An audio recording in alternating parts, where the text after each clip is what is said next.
Hello students, video शुरू करने से पहले प्लीज चैनल को लाइक, शेयर और सब्सक्राइब जरूर करें। एक इम्पॉर्टेंट इन्फॉर्मेशन, अगर आपको इस वीडियो के नोट्स चाहिए तो डिस्क्रिप्शन बॉक्स में दिया गया डाउनलोड लिंक चेक करें। Thank you. चलिए शुरू करते हैं। इस वीडियो में हम पढ़ेंगे EPA4 पर्सनल एडमिनिस्ट्रेशन के प्रीवियस ईयर क्वेश्चन और most important questions with answers. ये क्वेश्चंस आपके एग्जाम के लिए बहुत इम्पॉर्टेंट है। अगर आपने ये अच्छे से कर लिए तो एग्जाम निकलना पक्का है। Let's begin. Question 1, right a note on the functions of personal administration. Question explanation. इस क्वेश्चन में हमें पर्सनल एडमिनिस्ट्रेशन के मेन फंक्शंस को एक्सप्लेन करना है। मतलब recruitment, training, promotion, welfare, discipline और परफॉर्मेंस अप्रेजल जैसे टॉपिक्स को कवर करना है।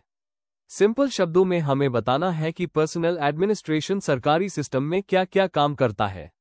Answer. Introduction. Personal administration public administration का एक इम्पॉर्टेंट हिस्सा है जो गवर्नमेंट ऑफिसेज में ह्यूमन रिसोर्सेज को मैनेज करता है। इसके अंदर recruitment, training, promotion, transfer, discipline और वेलफेयर जैसे काम आते हैं। इसका मेन पर्पस ये होता है कि एम्प्लॉयज एफिशिएंटली और फेयरली काम करें। स्कॉलर्स इसे एडमिनिस्ट्रेटिव सिस्टम की बैकबोन कहते हैं क्योंकि बिना ट्रेन्ड और मोटिवेटेड स्टाफ के कोई भी सरकारी ऑर्गेनाइजेशन सही तरह से काम नहीं कर सकती। Main body. 1. Recruitment and selection. सबसे पहला फंक्शन है सही लोगों को सही जॉब्स पर रिक्रूट करना। रिक्रूटमेंट एग्जाम, इंटरव्यू या प्रमोशन के थ्रू होता है। जैसे इंडिया में सिविल सर्वेंट्स के लिए UPSC एग्जाम कंडक्ट करता है। अच्छा रिक्रूटमेंट सिस्टम एफिशिएंसी और मेरिट बेस्ड सिस्टम इंश्योर करता है। 2. Training and development. रिक्रूटमेंट के बाद एम्प्लॉयज को ट्रेनिंग देना जरूरी होता है। ट्रेनिंग से उनकी स्किल्स और नॉलेज डेवलप होती है। Example, Lal Bahadur Shastri national academy of administration Mussoorie IAS officers को ट्रेन करता है। ट्रेनिंग से लॉन्ग टर्म एफिशिएंसी और प्रोफेशनलिज्म इंप्रूव होता है। 3. Service conditions, pay and promotion. Personal administration service conditions जैसे सैलरी, अलाउंसेस, लीव और प्रमोशंस डिसाइड करता है। पे फिक्सेशन का काम क्वालिटी और एफिशिएंसी के प्रिंसिपल्स पर होता है। प्रमोशंस मोटिवेशन और करियर ग्रोथ के लिए इंपॉर्टेंट है। एग्जाम्पल, पे कमीशन सैलरी रिवाइज करते रहते हैं। 4. Employee welfare and motivation. Employee welfare जैसे हेल्थ स्कीम्स, हाउसिंग, पेंशन और एजुकेशन भी एक इंपॉर्टेंट फंक्शन है। वेलफेयर से एम्प्लॉयज मोटिवेटेड और लॉयल बनते हैं। एग्जाम्पल, CGHS और प्रोविडेंट फंड जैसे schemes. 5. Disciplinary action and grievance redressal.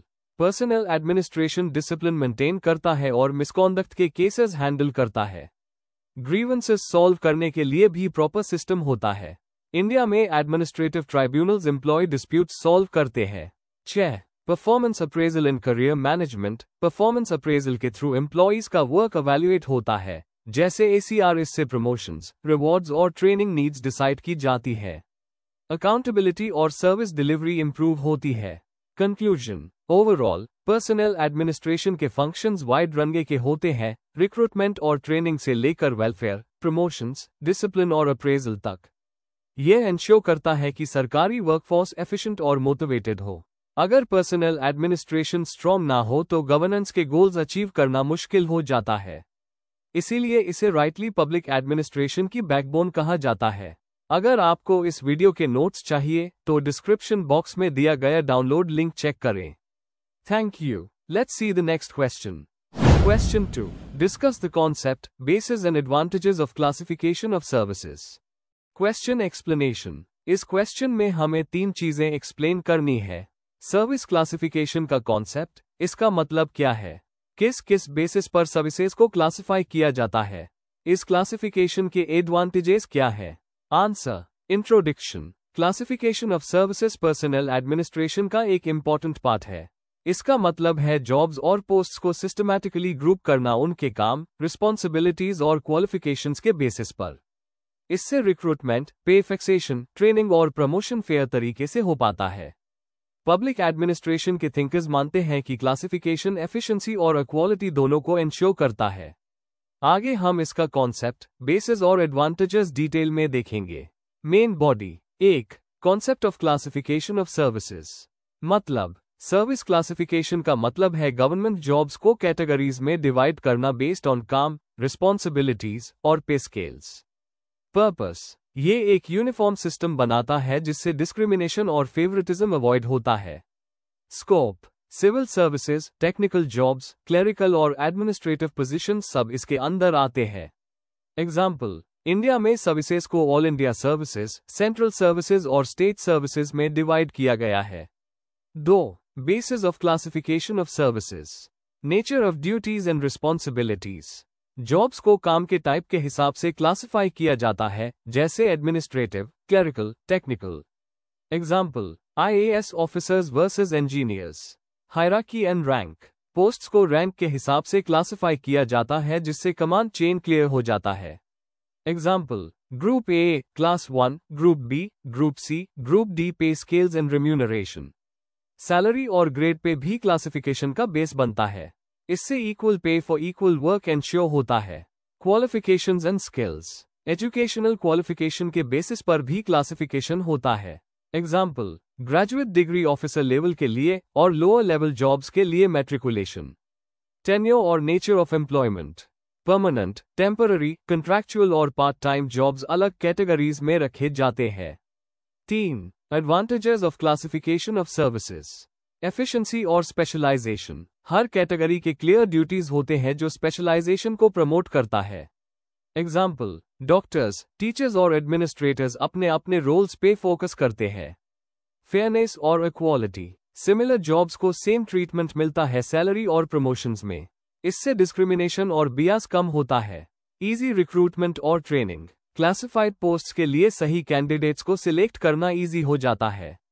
Training भी जॉब स्पेसिफिक डिजाइन की जा सकती है। करियर प्लानिंग और प्रमोशन, एम्प्लॉयज को अपने ग्रोथ पथ का आइडिया होता है। Example, assistant, section officer, under secretary, pay fixation और grievance redressal. Salary structure rational होता है और डिस्प्यूट्स कम होते हैं। एम्प्लॉयज को जॉब सिक्योरिटी का फीलिंग मिलता है। Better administrative control, government manpower distribution और प्रमोशंस को इजीली मैनेज कर पाती है। Conclusion, to conclude, service classification personal administration की बैकबोन है। यह फेयरनेस, एफिशिएंसी और ट्रांसपेरेंसी को इंश्योर करता है। रिक्रूटमेंट, पे फिक्सेशन, प्रमोशन और एम्प्लॉय सेटिस्फैक्शन सब सिस्टमैटिकली हो पाते हैं।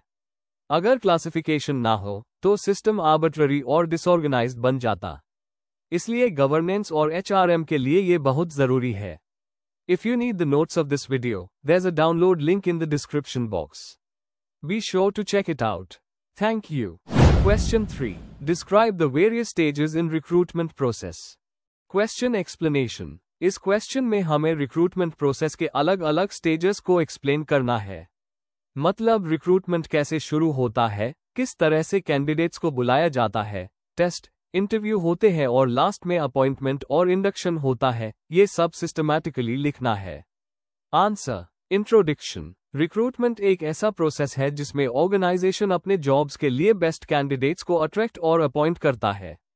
यह पर्सनल एडमिनिस्ट्रेशन का एक इम्पॉर्टेंट हिस्सा है, क्योंकि सही इंसान को सही जगह पर रखना एफिशिएंसी के लिए जरूरी है। रिक्रूटमेंट मैनपावर प्लानिंग से शुरू होता है और एम्प्लॉय के इंडक्शन पर खत्म होता है।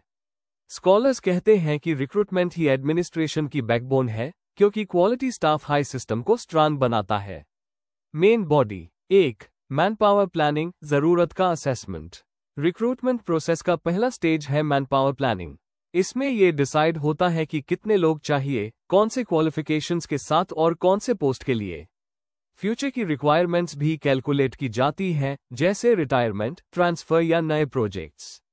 एग्जाम्पल, यूपीएससी पहले डिपार्टमेंट से वैकेंसी डिटेल्स लेकर नोटिफिकेशन इशू करता है। 2. जॉब एनालिसिस और जॉब डिस्क्रिप्शन। जब मैनपावर नीड क्लियर हो जाए तो अगला स्टेप है जॉब एनालिसिस। जॉब एनालिसिस का मतलब है एक पोजीशन के ड्यूटीज और रिस्पॉन्सिबिलिटीज को समझना।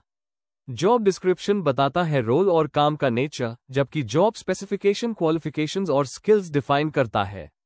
इससे रिक्रूटमेंट एडवर्टाइजमेंट क्लियर और ट्रांसपेरेंट होती है। 3. रिक्रूटमेंट नोटिफिकेशन और एडवर्टाइजमेंट। इस स्टेज में वैकेंसीज ऑफिशियली अनाउंस की जाती है। Notification newspapers, websites, employment exchanges और ऑनलाइन जॉब पोर्टल्स पर पब्लिश होते हैं। गोल ये है कि सभी एलिजिबल कैंडिडेट्स को इक्वल चांस मिले। एग्जाम्पल, यूपीएससी और एसएससी के रिक्रूटमेंट नोटिसेस हर जगह पब्लिश किए जाते हैं। 4. एप्लीकेशंस रिसीव करना और स्क्रीनिंग। नोटिफिकेशन के बाद कैंडिडेट्स अपने फॉर्म्स भरते हैं।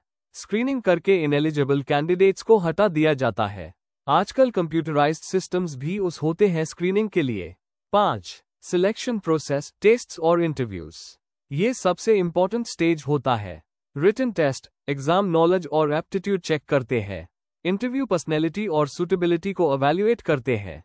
ग्रुप डिस्कशन, टीम वर्क और लीडरशिप को जज करने के लिए। Medical, psychological tests, fitness check के लिए। एग्जाम्पल, सिविल सर्विसेज एग्जाम में प्रीलिम्स, मेंस और इंटरव्यू 3 स्टेजेस होते हैं।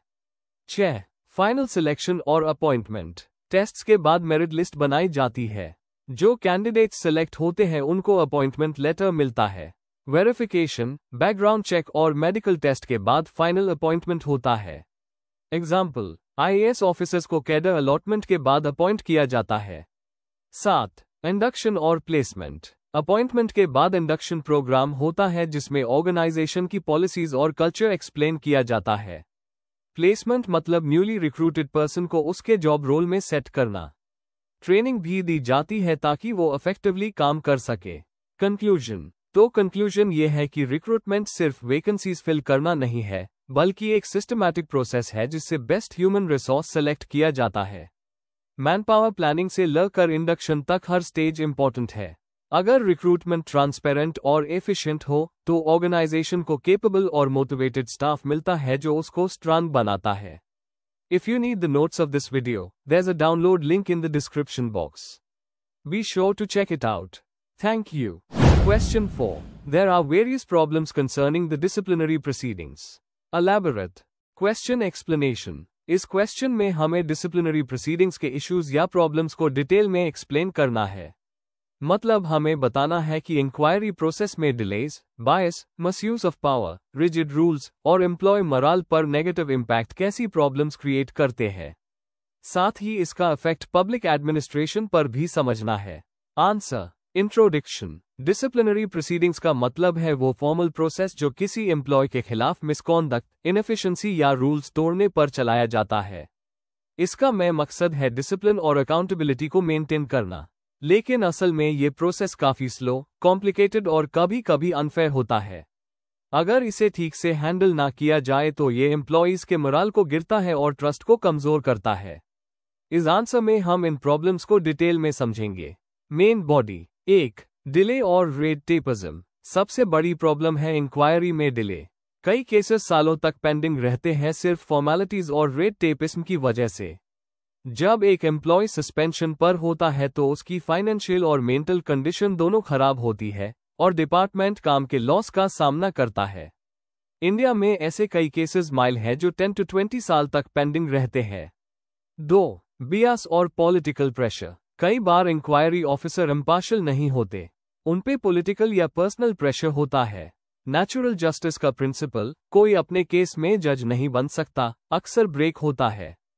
फेवरेटिज्म और पॉलिटिकल इन्फ्लुएंस से रिजल्ट अनफेयर होता है जो एम्प्लॉयज में रिजेंटमेंट क्रिएट करता है। 3. कॉम्प्लेक्स रूल्स और रिजिड प्रोसीजर। रूल्स जैसे कि सीसीएस, सीसीए रूल्स इंडिया में काफी टेक्निकल होते हैं। एम्प्लॉयज को समझना मुश्किल होता है और एडमिनिस्ट्रेटर्स के लिए भी रिजिड होता है। कॉम्प्लेक्सिटी की वजह से टेक्निकल एरर्स होते हैं और फिर केस कोर्ट्स में जाता है, जिससे और डिले होता है। 4. मिसयूज ऑफ पावर और हरेसमेंट। कई बार डिसिप्लिनरी एक्शन का मिसयूज होता है as a harassment tool. Senior officers अपने जूनियर्स के खिलाफ पर्सनल ग्रजेस निकलने के लिए प्रोसीडिंग्स शुरू कर देते हैं। इससे ट्रस्ट और फेयरनेस दोनों खराब होते हैं। 5. मोराल और एफिशिएंसी पर असर। अगर इंक्वायरी लंबी हो या अनफेयर हो तो एम्प्लॉयज डिमोटिवेटेड हो जाते हैं। ये उनके बिहेवियर को इम्प्रूव करने के बजाय फ्रस्ट्रेशन और फियर क्रिएट करता है।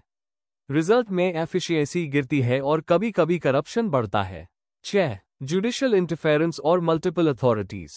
कई बार कोर्ट्स डिसिप्लिनरी मैटर्स में इंटरफेयर करते हैं जो और डिले क्रिएट करता है। अलग अलग अथॉरिटीज के ओवरलैपिंग ज्यूरिसडिक्शन से कंफ्यूजन होता है। इससे स्पीडी जस्टिस के बजाय प्रोसेस और लंबा हो जाता है।